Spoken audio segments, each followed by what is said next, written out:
আন্তর্জাতিক মহলে শেষ দুদিন ধরে বাংলাদেশ এবং আমেরিকার মধ্যে এমন দুটো গুরুত্বপূর্ণ বিষয় সংঘটিত হয়েছে, যাতে কিন্তু এক গুরুত্বপূর্ণ প্রশ্ন আমাদের সামনে উঠতে শুরু করেছে।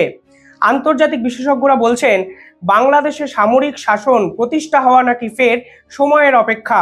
হঠাৎ করে কেন সামরিক শাসনের সম্ভাবনা বাংলাদেশ জুড়ে উঠল, সে বিষয়ে কিছু নির্দিষ্ট পয়েন্ট আপনাদের সঙ্গে আলোচনা করা যাক। ঠিক দুদিন আগে যারা আমেরিকান হিন্দু এবং আমেরিকান ভারতীয় বংশোদ্ভূত, তারা ডোনাল্ড ট্রাম্পকে একটি চিঠি লিখেছিলেন। সেখানে তারা সংখ্যালঘুদের উপর যে নিয়মিত অত্যাচার হয়েছে তার বিরুদ্ধাচরণ করতে গিয়ে বলেন বাংলাদেশকে স্যাংশন লাগানো হোক এবং নিষিদ্ধ ঘোষণা করা হোক। কিন্তু সেই বিস্ফোরক চিঠিতে বা সেই বিস্ফোরক প্রতিবেদনে আরও এক গুরুত্বপূর্ণ কথা কিন্তু লুকানো ছিল, যা আন্তর্জাতিক স্তরে সেই অর্থে কিন্তু প্রচার হয়নি। কি ছিল?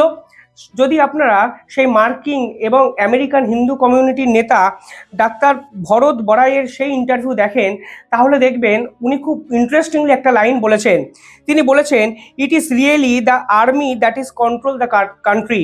অর্থাৎ এটা ঠিক যে বাংলাদেশ এখন সেনাবাহিনী দ্বারা কন্ট্রোলড হচ্ছে।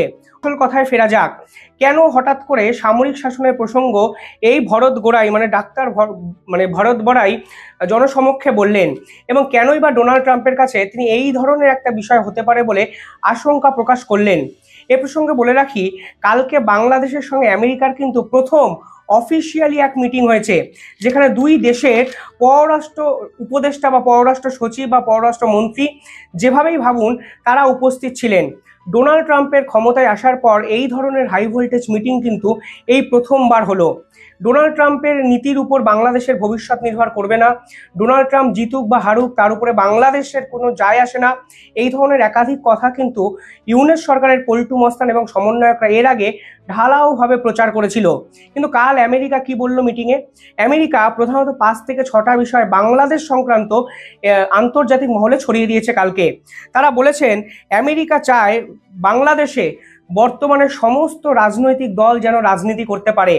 অর্থাৎ প্রথম যে পয়েন্ট আমেরিকা প্রেস রিলিজ করে কালকে জানিয়েছে, সেখানেই কিন্তু ইউনেস্কে সব থেকে কড়া বাউন্সারটা দিয়ে দিয়েছে কালকে ডোনাল্ড ট্রাম্পের প্রশাসন।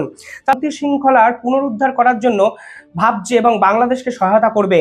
অর্থাৎ কার্যত আমেরিকা কিন্তু কালকে স্বীকার করে নিল শেষ 3 মাসে বাংলাদেশের শান্তি এবং শৃঙ্খলার অবস্থা অত্যন্ত খারাপ। পাশাপাশি জবাবদিহিতায় বিশ্বাস করছে আমেরিকা।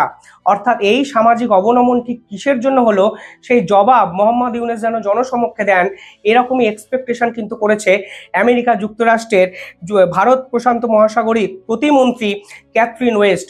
আমেরিকা সরাসরি পররাষ্ট্র উপদেষ্টাকে বলেছেন, আমেরিকা চায় বাংলাদেশে যেন জাতীয় পুনর্মিলন হয়, অর্থাৎ নতুন করে বাংলাদেশে যেন সম্প্রীতি এবং সাম্য বজায় থাকে। কিন্তু বাংলাদেশের কোনো মিডিয়ায় আমি সেই সংক্রান্ত ডিটেল রিপোর্ট কিন্তু পেলাম না। দেখুন, দুই